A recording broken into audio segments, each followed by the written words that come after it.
sure they know I would never allow anyone to bring pressure on me to settle issues on whether the president likes it this way or not. That no one can force me to do it. I hold that authority and power here, and therefore no one. For Mubia, Quababa platform is Midi Yamiadu Biamoye. Yamiadu Midi Biamoye. And Eddie Mam Cassan, one Ubia Major Papa, and then Messi made Jaffa Papa. Ah, made Jaffa interview Biama made Pearson made Jaffokin. I didn't know some years. When him say Ghana, like Obi-Wan Mama, baby, but Ocean Cassamun, the real Sichana. Baby, original, or like baby, original, like so, meaning so was the empatchana. So, on say young go for one mass or my almost say, I say, Omodie, Ombinya, Nenka, in Ketisa, but Omunian to Ombesom or be castle or canon besom to so. So, what they shall you, represented in some of these, Papa into the wild moon, she be a okako. Chasa Papani, Chim Crassa, Dino, and ye any 2 memes was about a person can't say. Like, only be found. A comma hot issues. Present an only a chieftaincy minister need dim common. On one seven making what the ancient interview Nika one cassette see in the Nehadi. A lot of debate, a lot of representations, and it was passed. If you think, and anybody thinks that there must be an amendment to it, they can suggest does it. Does the Asantehene arrogate unto himself any other powers that the other paramount chiefs cannot have? Not to my knowledge. He's running his kingdom all right. You know, he hasn't interfered with anybody. So what makes what makes the Asantehene different from any other paramount chief that the chieftaincy? Hold on. Hold on. You were in parliament at the time. I want to understand the thinking behind that. What makes Asantehene different from other paramount chiefs? Because that is where the contention is right now. It's not a contention. If you look at the history of Ghana, if you look at how colonialism came in and how we developed as a nationhood, there were other tribes. They all had their role to play at some point. Absolutely. But it became obvious, even to the colonial authorities, that the Asantehene was different. I mean, whether you like it or not. What made him different? I don't know. I'm just saying it became obvious. Do you think so? It is not my opinion that matters here. I have to live with what. How does? What the one case I share on said you see or say I didn't know. Osha, I didn't know Papa dream won't say, or 2 voice untouchable on his son, man, I didn't hear few say a dintia. Papa chim say, sanity, or the man come on, sir. Still, what's on the end to us? How does the wording of the Chieftaincy Act make your job difficult? Well, not that particular. The Chieftaincy Act has been around for what? 15 years, so obviously there's a need to look at it again, and I have initiated that. So I've already thrown into the House of Chiefs. Now, if that is an issue and they want to bring it up and look at that particular clause, it's up to them, not me. My job is to guide them. And so I'm not going to go into the details of why Asantehene is the superior identified in the Act or why the other chiefs are different. I don't have to do that. That's not my job. My job is to work with the Act now. But behind the scenes, I would encourage them to talk and dialogue. And there are roles that they can play. Let them come up with it. Then the Act will take care of it. But that's not me to try and change it as a person, as a minister. That's not my job. And is there any interest in wanting to amend the Chieftaincy Act? Oh, yes, I've started. I've set up a committee. We've done the consultation, and it's now with the House of Chiefs. My information is that they would get it back to me, hopefully, by the end of this year. And then it goes to cabinet, it goes to parliament. So there's all process of discussion, even in parliament, when it goes to a committee in parliament, before it goes to the full house, and the amendment is effective. So there's opportunity for directly, more directly, because I know you're working on other allies to do with codification. So more directly, does the amendment you are proposing or the chiefs are proposing include the wording that separates Asantehene from other paramount chiefs? Not to my knowledge at the moment. As I said, I've thrown it to the House of Chiefs, and they would have to come back with those amendments. I don't have to suggest. Is it time we did that? It is. I wouldn't give you an answer today because it is not my job to interfere with customs. That's not my job. Politicians are not the best. Separating the Asantehene from other paramount chiefs is not custom. That is what the Chieftaincy Act... But the law at this moment, that's what it says. I understand So if there's a need to do that, let the chiefs also discuss it. bring it to us, and the politicians, we will do our discussion in cabinet and in parliament. Then we go through the majority decision. That's what I am here to guide everybody. I understand. The Chieftaincy Act is not a private member's bill, so it didn't. No, come. Yes. Right. So what I'm saying is that it's not customs. It has nothing to do with the customs and traditions of the people. Yeah, I understand. This is what Parliament had discussed in 2008 and past. So the opportunity exists. So the opportunity. No, hang on. See where I'm going with it. Now that you occupy the office of Chieftaincy and Religious Affairs, you passed this in 2008. You see the problems it is creating right now. Is it time we took a second look at that wording in the Chieftaincy Act? Maybe your kakono. What she said, Afi, ni points away. Or person nya say no, a dream me was say, Yamendi chieftaincy no, or person who didn't see or 2 4 untouchable. Around just here, Bissam, or the enthusiasm. I think in our discussion, I've said the opportunity exists. So let go Ghanaians apply their minds. I want to hear from you. Is it time that we took a second look at that? We're taking a second look at the amendment of the Act. Of the entire... It improves a lot. In fact, apart from what you just mentioned and whether ASANTEHENE must be different from the paramount chiefs, there are areas that has never been discussed, like queen mothers. Although the Act takes care of queen mothers, because to become a chief, you must either you are a chief or a queen mother. The Act takes care of it from your lineage and properly nominated and skilled or instructed. So, but I noticed that the queen mothers sometimes don't play a significant role. So that's another subject that is also being discussed.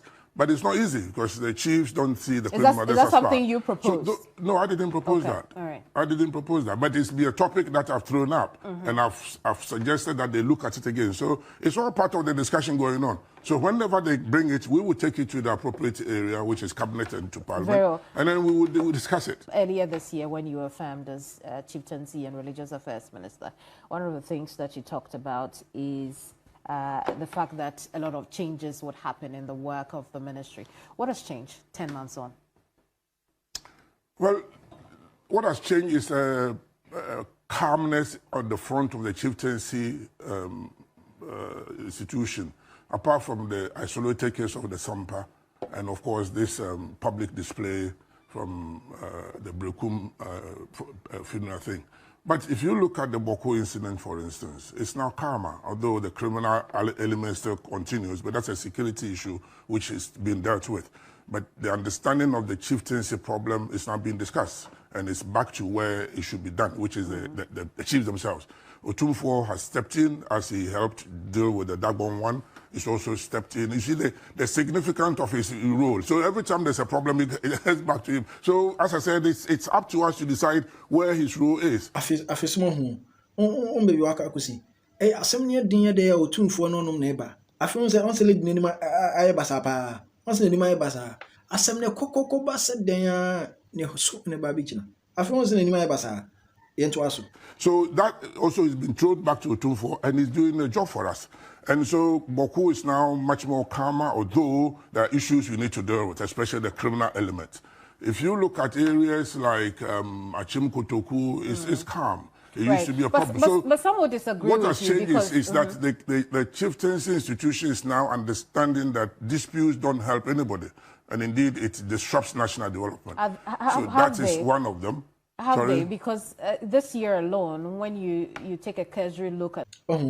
I feel so who said like nipa ni bi suban sisi so said me say Ghana presenters ni bi won ma e say ahoya o say dey o nyame na Otumfuo sa wuntimi nya ne hwe wuntimi yo abusia for ya hwe we menko hwe documentary kakra for Otumfuo na momfa o comment mo feel from comment no documentary bi aye said ya Otumfuo fa so say ya na hwe authority power kasa won say yes power na kasa no nyame na de a che no wuntimi nya won hwe like wo hwe de we ozi kasa wuntimi say yes odoman kuma na aye ne sa obiantumi ji say we are Matthias say tro na ka afi ne mate de tro ne kan na say o say obi onipa ntumi nya bibi o ji so de free so amanansa to wuntimi mbi Otumfuo ase da never you have video remember democracy. Ashanti was strong in the era of wars and has been even stronger in the era of peace, unity, and leadership for all mankind. So Nana ASANTEHENE, we remember your history, the history of the Osei-Poku dynasty, a narrative of conquests, of anti-colonialism, of nurturing democracy for Ghana. And today, we celebrate your enduring leadership, an icon of peace, an engine of growth and prosperity, a representation of unity and stability.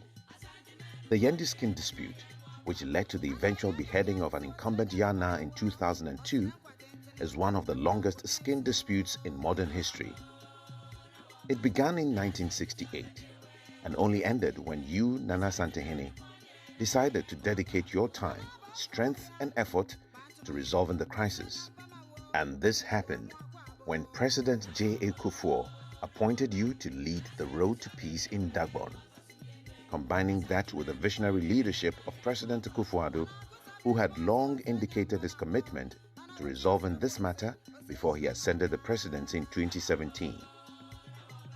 Nana ASANTEHENE, after you chaired over 1,000 separate meetings in this Mencha Palace, you confidently guided the process to its logical conclusion without fear, favor, or political influence. No one can take my son and my liking you as my children to misbehave in front of me. Now,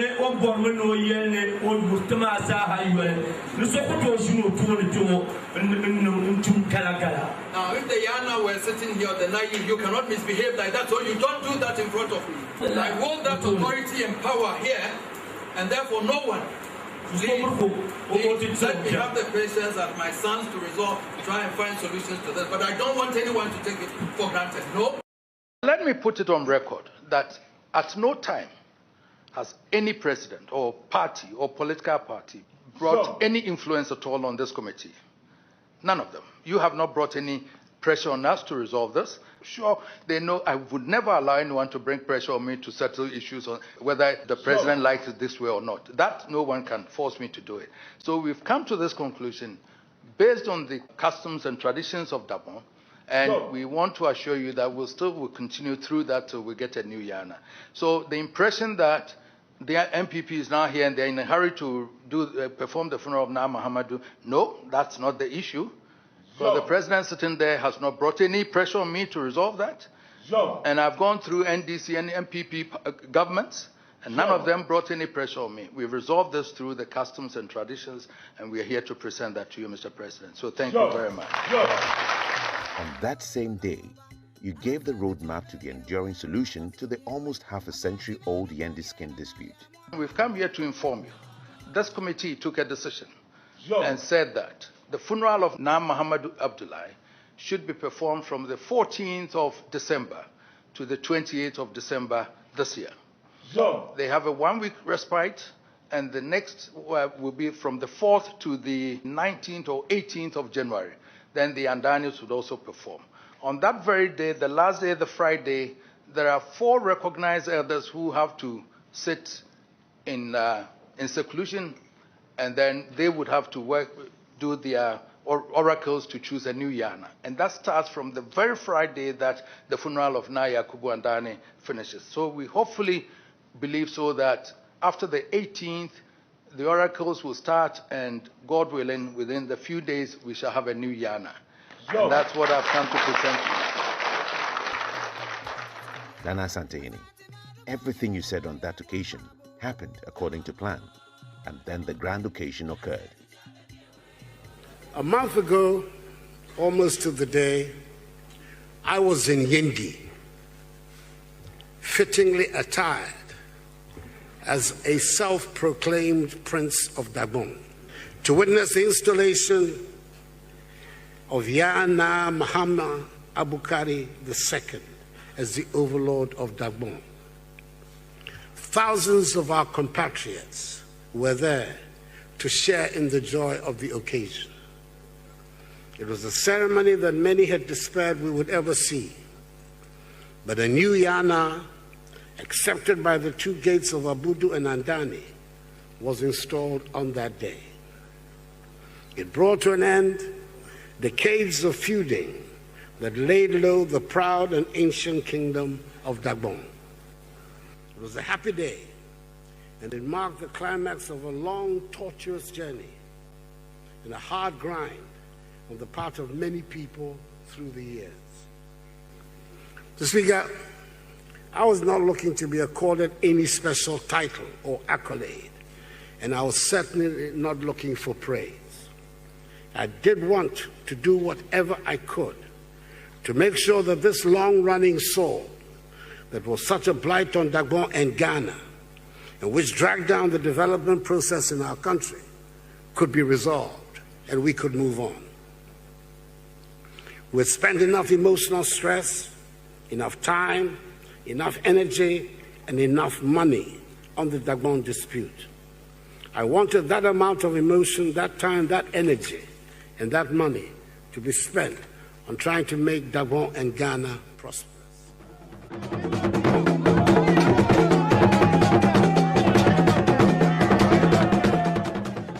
Nana ASANTEHENE, on this note, we say thank you for your efforts to bring lasting peace to Gabon.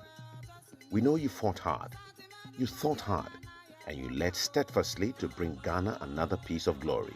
Any Mr. say, with me document, Abba, now what's on tune, Macram.